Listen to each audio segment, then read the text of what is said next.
Breaking news. Mitch Barnett signs with the Broncos, 3-year deal with an option in the final year of the contract. He's gone up. They've gone up to 800,000 to pop up. They go boom, boom. He's neglected the Parramatta big offer.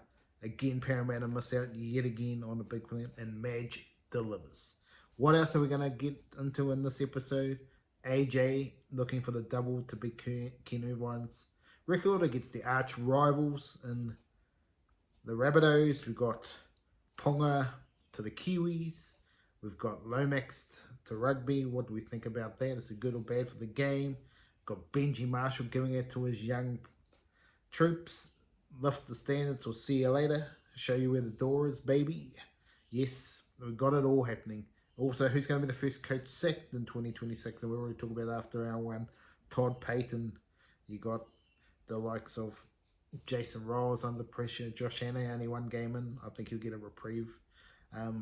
Anthony Seibold's been talked about, but what about Trent Robinson? Yes, absolutely diabolical with the Roosters in round one against the Warriors. They don't turn up against the Rabbitohs. They could be cow. The man, they say, Trent Robinson. We will see going forward. He's got a lot of favours, happiness, but to be honest, it's been a train wreck since Cooper Cronk has gone. And they think DCE was the answer? Clearly not after round one. Wow. Interesting turn of events here. And obviously the players that didn't perform in round one, DCE, disappointing Mitchell Moses, Jonah Pizzett. Can they turn it around? Tino's probably thinking, should I have moved to Melbourne? There's a lot of question marks over some of this, but let's talk about it right here, right now on Barry Charles Footy Show. Yes, welcome back, guys and gals. Yes, Mitchell Barnett, signed, sealed, delivered. You heard it here first before, and I was just reiterating it again. He is done deal at the Broncos. It's just a matter of signed, sealed, delivered. Boom. He is going, and the Warriors are going to get the young 19-year-old Antonio. I can't say his last name. But the talk is that he can potentially be a centre that they're missing, X-Factor player to go to the next level. Shibasaki's got a spot at the moment with Contoni Stag, so he's held up there. But the Warriors, there is a clean slate for someone to go centre. They're really two clean slates to go to centre. They've got solid players, but they're looking for a star, and they're hoping he can potentially be that star. Because question marks for the Warriors, obviously, Jesse Arthurs and Billy Walters were talked about, but to be honest, they're getting more to the end of their careers, and they're not going to be long-term. Antonio could be career player for the Warriors, but my question mark is, though, is he using this as a catalyst to get himself into form and then to get a bigger offer contract back at Brisbane or somewhere else? That's my question. That's always the question when you bring people over young from Aussie. Are they just going to move back in a few years' time like Reece Walsh? So a lot of question marks over that, but there's big news coming out. The Broncos will be absolutely salivating. They got the replacement for Payne Haas, and disappointment for Parramatta and the likes. Parramatta thought they had Lachlan Galvin, and they left them. I said they tried to go all in here, but it's going to be Tula Surah. The Broncos have got it done. Yes, well, that's big news, obviously, but let's have a look at what else is happening around the traps here. AJ, yes, Alex Johnson, 2 tries away. He should only be 1 try away, folks. He should have equaled the record last week, but Latrell Mitchell didn't want to pass the ball.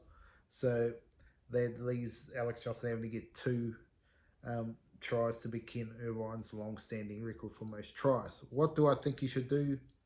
Run on the field. Absolutely, damn lewdly run on the field, people. What a celebration it'll be. It'll be going back to the 90s when you used to be able to do it. They should just allow it for one off. If it happens, allow them to.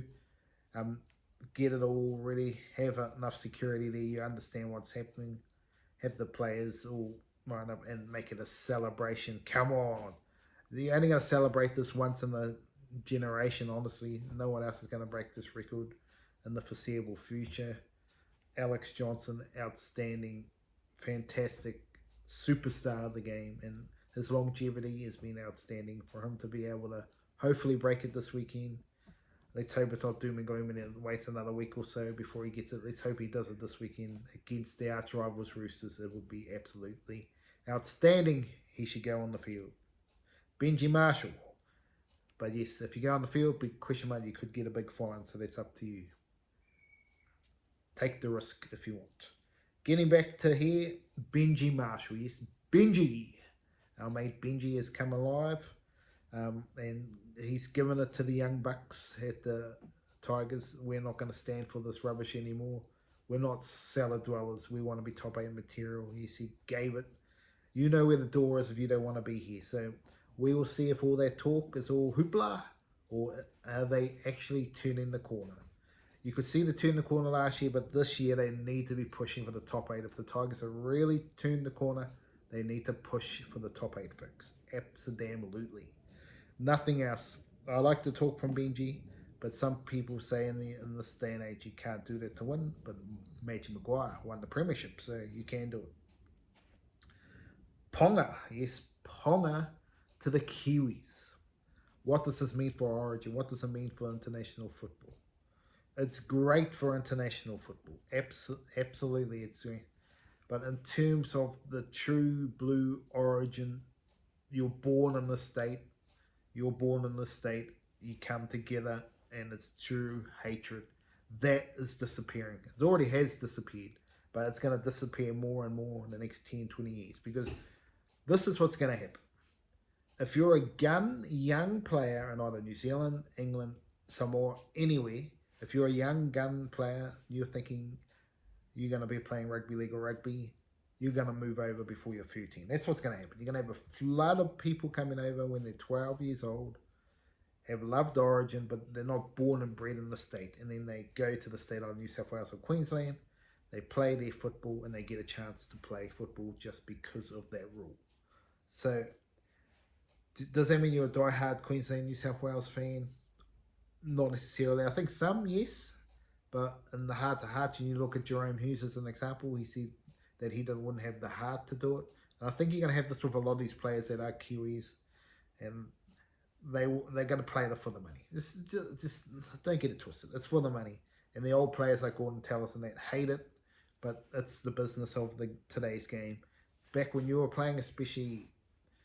there wasn't as much payments like some of them even before that. Before Gordon Tallis era, it was really much match payments, hardly any money in the game. It's totally different now. It's a business. People can make another 90k, they're going to play. As simple as that. So the fabric of Origin has changed forever. Just forget about the old school thing. It is what it is. That's what it used to be. Man, hate and hate. There's not going to be as much hate and hate. There will be some hate, obviously, with some of the players, but at the end of the day, it's just totally changed. The fabric of society has changed. It's more lovey-dovey PR world we're in, even though all the journalists are the total opposites right now, and the journalistic thing is all about negative. But let's be positive about the game. It's going to be exciting. International game for Ponga to play for New Zealand. Now, is he going to be the Kiwi fullback? I think so. If he's injury prone again, then not. But if he stays fully fit this season, Newcastle may make the 8. I'll put it out to Newcastle may make the 8. If Kalen Ponga plays all the games, they make the 8. That's how good Kalen Ponga is with Dylan Brown. If Kalen Ponga is fully fit all season, the Knights make the top 8. So big question marks over that. So it's going to be really interesting to see how that goes. Zach Lomax, yes, we've got to quickly talk about Zach Lomax. He's gone to the Western Force. Boo-hoo, see you later, alligator. How many times have we seen it? People just move on. You had Wendell, you had Lottie Takiri. We've had so many, Matt Rogers, Andrew Walker.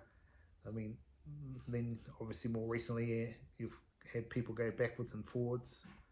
Carter Gordon tried to make it here. He didn't help and he went back.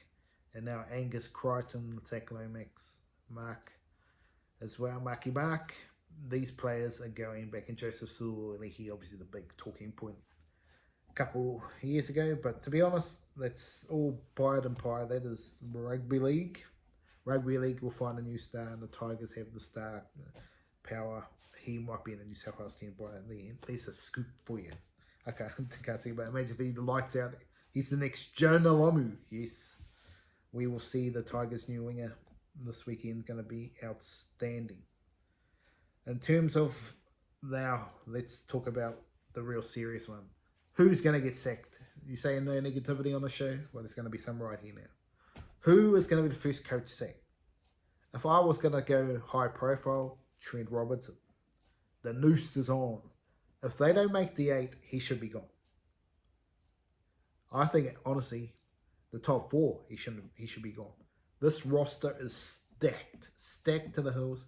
You could argue they are missing just one alpha male. If they had a Fanua Blake, James Fisher-Harris, Payne Haas, game over.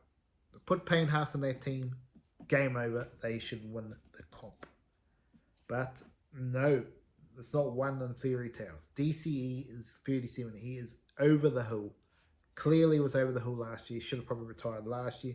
Now they've got him another year and maybe 2. I think this will be his last year on what I'm seeing, unless he somehow turns it around. Big pressure on DCE to turn it around.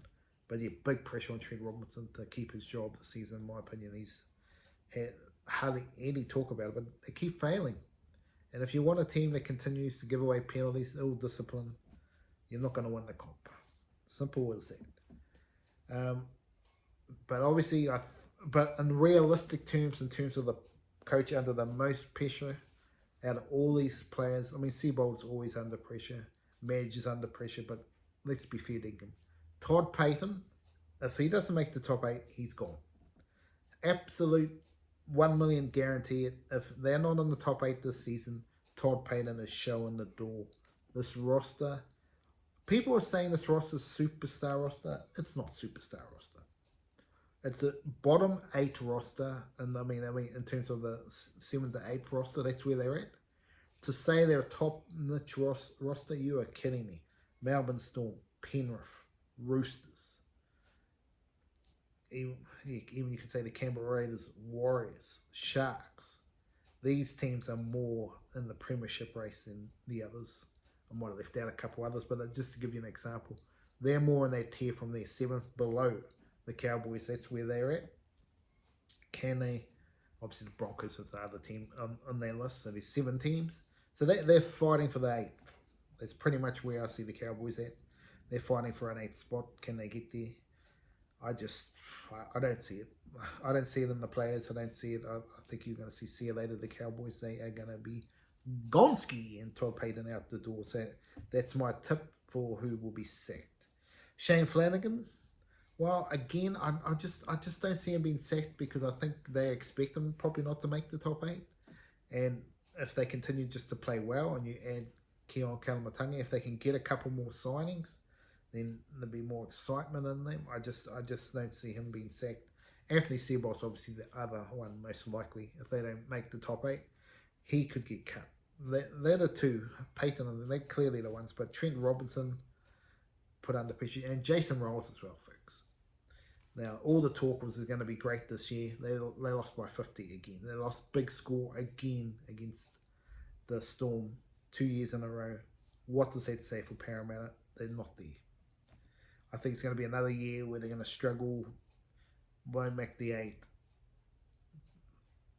I think you'll see improvements, but I think it's still a long way to go. Maybe this is a long ride before they get to the top. So that's why they're desperate for Mitchell Barnett. Absolutely desperate for Barnett. Don't be surprised if they go even higher on the offer and go to their 9K mark to try and get them. That's what the talk is here. We will see. They may just do an offer too much to refuse for Mitchie Barnett. We will find out very shortly around that. But yes, in terms of rugby league on the weekend, what am I excited most? Well, we got Broncos and Parramatta tonight, both looking to bounce back. But let's be honest, Broncos will be winning that game.